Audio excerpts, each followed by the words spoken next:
Hello friends, आज आम बनवा चिली कोबी भजा कोबी लुण देवा तापर अदा रसुण पेस्ट मैदा कॉर्नफ्लोर आउ काश्मीर चिली तापर गरम होता तेल आम छाणीदेवा तापर रसुण को मुझे छोट छोट काटी तापर प्याज को मुझे छोट छोट काटी आमर हो पकोड़ा रेडी। कैप्सिकम आ प्याज को मुझे काटिदेली छोट छोट। देखो आम रेडी होगा धनिया पत्र पियाज रसुण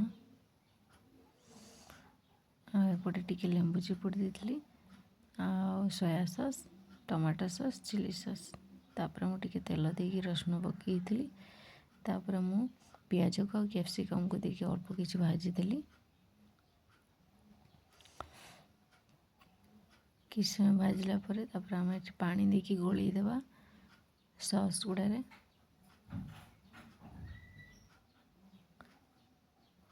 तापर आम भजा जाइए कैप्सिकम आ पियाज ऊपर देदेवा तापर गरम पानी हाफ स्पून देवा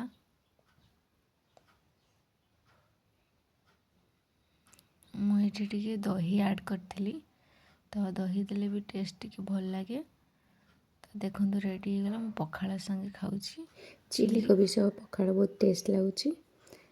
आपण मैंने नुआ थिले मो चैनल को सब्सक्राइब करेंगे। जय जगन्नाथ नमस्कार। ओडिया टेस्टी फूड को आपण मन को अनेक अनेक धन्यवाद।